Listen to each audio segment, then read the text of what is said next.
मुझे तो बिल्कुल पता था और मैंने भी जब इन्होंने मुझे कहा कि सुबह सुबह मिलते हैं, मिल लेते हैं, तो मैंने भी कहा मौके पे चौका मारा जाए, मिल लिया जाए।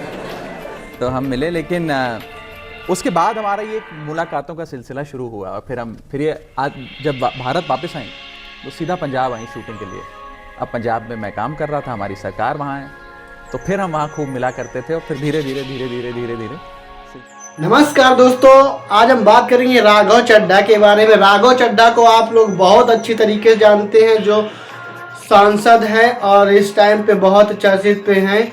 और अभी उनका कुछ ऐसी मैं क्लिप दिखाऊंगा कि जो उसमें राघव चड्ढा की जो गर्लफ्रेंड है कैसी बनी, क्या हुआ था क्या नहीं, तो आज उन्हीं के मुंह से सुनते हैं। तो ये देखिए। मुझे तो बिल्कुल पता था और मैंने भी जब इन्होंने मुझे कहा कि सुबह सुबह मिलते हैं, मिल लेते हैं, तो मैंने भी कहा मौके पे चौका मारा जाए, मिल लिया जाए। तो हम मिले, लेकिन उसके बाद हमारा ये मुलाकातों का सिलसिला शुरू हुआ और फिर ये आज जब भारत वापस आई तो सीधा पंजाब आई शूटिंग के लिए। अब पंजाब में मैं काम कर रहा था, हमारी सरकार वहाँ है, तो फिर हम वहाँ खूब मिला करते थे और फिर धीरे धीरे सिलसिला चल पड़ा। छुप छुप के मिलते थे या खुलेआम? पहले तो छुप छुप के मिलते थे। मुझे याद आता है कि हम एक बार सबसे पहले तो बहुत छुप के मिले।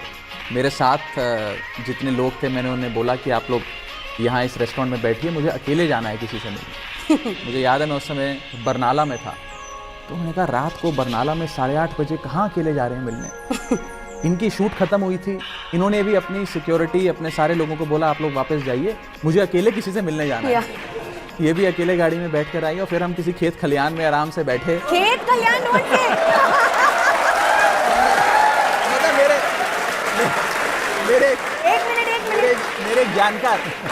मेरे एक जानकार का गार्डन था। एक मिनट, अपनी सोच को पॉज करो, अपनी सोच को रिवाइंड करो। खेत में नहीं, किसी का घर था, उसके गार्डन में हम लोग मिले थे। खेत बहुत सारे भी थे।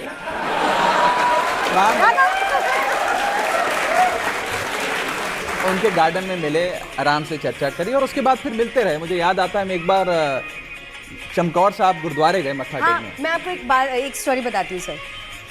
जब पहली बार हम लोग मिले थे ना, तो हम चंडीगढ़ में मिले थे। जब मेरी शूटिंग खत्म हो गई थी, तो हम दोनों थोड़े से भगवान में विश्वास रखने वाले लोग हैं।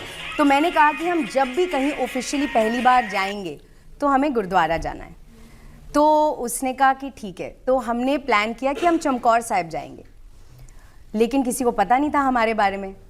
और मैं उस टाइम नहीं जानती थी कि जब ये कहीं जाता है पंजाब में कौन लोग आते हैं नहीं आते, इससे मुझे सेटअप नहीं पता था ज़्यादा। तो सर हम छुप के गए। आज तक किसी को नहीं पता कि ये गाड़ी से निकला और ये सबसे मिला जो भी इसको रिसीव करने आए थे। और मैं चुपचाप 5 मिनट बाद जब ये लोग निकल गए, मैं मास्क वास्क पहन के अपना पूरा कवर करके मैं भी उसी गुरुद्वारे में उस दिन थी, लेकिन आज तक किसी को पता नहीं चला। लेकिन हमने दोनों ने मत्था टेका। दैट वाज आवर फर्स्ट, पता नहीं उसको डेट बोलेंगे, डेट नहीं बोल सकते, पर हमने साथ में मत्था टेका। वो वहाँ था, मैं यहाँ थी, और ये बात सिर्फ हम दोनों को पता थी। और मुझे ये पता है कि आप डेटिंग के लिए भी मंदिरों में, गुरुद्वारों में जाते थे। आध्यात्मिक लोग हैं सर। मुझे लगता है सर, ये हमारी खुशनसीबी है कि इनकी भी जिस परिवार में परवरिश हुई वो भी एक आध्यात्मिक परिवार है। मेरी भी जिस परिवार में परवरिश हुई एक आध्यात्मिक परिवार है। तो इसीलिए हमारे विचार बहुत मिलते हैं और परमात्मा का शुक्राना करने हम मंदिर जाते हैं या गुरुद्वारे जाते हैं जब मौका मिलता है। और पहली बार जब प्रपोज किया? जी सर, आपको सब कुछ पता है। वो कौन सा गुरुद्वारा था? तो this is a very funny story. And मैं हमेशा ये बोलती हूँ कि पूरी ज़िंदगी जो मेरा रिलेशनशिप भगवान के साथ रहा है, वो सच में मैंने पिछले 2 साल में उसके फल देखे हैं ऑलमोस्ट। जब पहली बार अभी तक पंजाब में शूटिंग चल ही रही थी, जब पहली बार हम दोनों ने एक दूसरे को कहा कि चलो हम लोग साथ में रहेंगे and we will get married and let's do this. तो मैं उस टाइम एक गुरुद्वारा पहुंची थी और मैं गाड़ी में थी बाहर, और गाड़ी में मैंने अपने सब स्टाफ को बोला आप बाहर वेट कीजिए, और हम दोनों ने फ़ोन पे बात की और हमने डिसाइड किया कि अब हम साथ में होंगे। एंड सर मैं निकली, मैं गुरुद्वारे गई और हमेशा प्रसाद मिलता है, और उस दिन पता नहीं क्या हुआ सर, मुझे 2 बार प्रसाद मिला।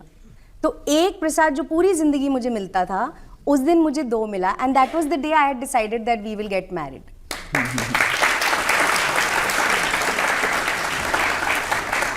तो खैर अब तो शादी हो गई, साथ में टाइम भी बिता दिया। अब मुझे बताइए परिणीति की 5 फिल्मों के नाम। अरे बाप रे सर, 5 फिल्मों के नाम के बजाय आप 50 खूबियाँ पूछिए इनकी, तो वो मैं बता दूंगा। फिल्मों के नाम मत पूछिए। मैं भी ये प्रेफर करूंगी कि खूबियां आज सुनते हैं, है ना? पर मैं प्रयास करता हूँ। नेम इशकजादे। वो तो मैंने अभी आपको बताया। Uunchai. Uunchai. Golmaal again. Golmaal again. Chamkila. Chamkila. Girl on the train. फंसी तो फंसी। केसरी। Oh wow. देख चुके दोस्तों, तो आप इस वीडियो में अगर क्या आपकी ये राय क्या क्या कह सकते हैं? और देखिए सांसद होके भी लव स्टोरी का मैटर चल रहा है, तो क्या आम लोग जनता जो लड़के करते हैं तो क्या ऐसा नहीं कर सकते? बिल्कुल कर सकते हैं मेरे दोस्त, जब उस कामयाब हो जाओ तब करना, क्योंकि अगर कामयाब नहीं हो तो फिर उसमें बहुत सारी ऐसी दिक्कतें आ जाती हैं, क्योंकि महिलाएं जो होती हैं उनकी डिमांड काफ़ी हद तक ज़्यादा होती है। तो इसलिए दोस्त ज़रूर से ज़रूर उसमें बच के रहें। और मैं यही चाहूँगा कि अगर तुम्हारे पैसा है तो तुम शादी कर लो, अगर पैसा नहीं है तो शादी मत करो, क्योंकि अभी मतलब कि ये है कि अगर तुम्हारे पास पैसा है तो हर एक चीज़ तुम कर सकते हो, वो आप लोग बेहतर से जानते हैं मैं क्या बात कहना चाहता हूँ।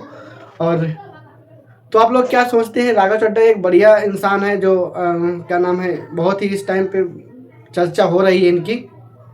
तो कैसा है आप कमेंट करके ज़रूर बताइएगा। मिलते हैं किसी नेक्स्ट वीडियो में, तब तक के लिए जय हिंद जय भारत। और आप ऐसे ही वीडियो देखते रहें।